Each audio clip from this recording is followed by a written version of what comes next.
ഈ വീഡിയോ നിങ്ങൾക്ക് കാണിച്ചു തരാൻ പോകുന്നത് പലപ്പോഴായിട്ട് നിങ്ങൾ മറന്നുപോയിട്ടുള്ള നിങ്ങളെ തന്നെയാണ്. ഈ വീഡിയോയുടെ അവസാനം നിങ്ങൾക്ക് നിങ്ങളുടെ ഈ സാഹചര്യം ഒന്ന് ഡിഫറെൻ്റ് ആയിട്ട് ചിന്തിക്കാൻ സാധിക്കും. ഒരു നിമിഷം കണ്ണുകളടച്ച് ഞാൻ പറയുന്നതൊന്ന് നിങ്ങൾ കണക്ട് ചെയ്യാൻ ശ്രമിക്കൂ. നിങ്ങൾ നിങ്ങളുടെ ജീവിതത്തിൻ്റെ പിറകോട്ടൊന്ന് സഞ്ചരിക്കൂ. അവിടെ നിങ്ങൾക്ക് ഒരിക്കലും നേടാൻ സാധിക്കില്ല എന്ന് തോന്നിയിട്ടുള്ളൊരു കാര്യം നിങ്ങൾ നേടിയെടുത്തിട്ടില്ലേ? ഒരിക്കൽ നിങ്ങൾ അത്രയും ആഗ്രഹിച്ച് കിട്ടില്ല എന്ന് വിചാരിച്ചിട്ടുള്ളൊരു കാര്യം ഇന്ന് നിങ്ങളുടെ ജീവിതത്തിലില്ലേ?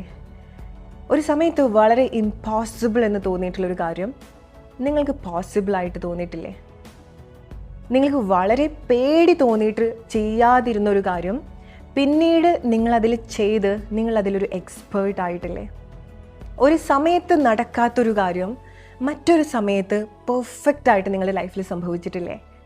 നിങ്ങൾക്ക് അത്രയും ഇഷ്ടമുള്ളൊരു കാര്യം ജീവിതത്തിൽ നിന്ന് നഷ്ടപ്പെട്ടപ്പോൾ ഏറ്റവും മികച്ചൊരു കാര്യം അവിടെ റീപ്ലേസ് ചെയ്തത് നിങ്ങൾക്ക് ഓർമ്മയില്ലേ? ഇതൊക്കെ നിങ്ങളുടെ ലൈഫിൽ സംഭവിച്ചിട്ടുള്ളൊരു കാര്യമാണ്. ഇതൊക്കെ നിങ്ങൾ അച്ചീവ് ചെയ്തിട്ടുള്ളൊരു കാര്യമാണ്. ഇതൊക്കെ നിങ്ങൾ അനുഭവിച്ചിട്ടുള്ളൊരു കാര്യമാണ്. സോ ഇന്ന് നിങ്ങൾക്ക് എന്താണോ ഇംപോസിബിൾ എന്ന് തോന്നുന്നത്, ഇന്ന് നിങ്ങളെ എന്താണോ പേടിപ്പെടുത്തുന്നത്, ഇന്ന് എന്താണോ നിങ്ങൾക്കില്ലാത്തത്, ചില കാര്യങ്ങൾ നിങ്ങളുടെ ലൈഫിൽ നടക്കുമോ ഇല്ലയോ, ചില കാര്യത്തിൻ്റെ ഒരു കഷ്ടപ്പാടിലൂടെ നിങ്ങൾ പോവാണ്, ചില പേടികൾ എങ്ങനെ ഓവർകം ചെയ്യണമെന്ന് അറിയാതെ സ്റ്റക്കായിട്ട് നിൽക്കുകയാണെന്നുണ്ടെങ്കിൽ ഈ കാര്യങ്ങൾ നിങ്ങളുടെ ലൈഫിൽ നിങ്ങൾ ഈ അനുഭവിച്ചിട്ടുള്ള കാര്യങ്ങൾ ഒരിക്കലും മറക്കാതിരിക്കുക. Guys, let your self remember what you have already achieved, what you have already experienced, what you have already experienced.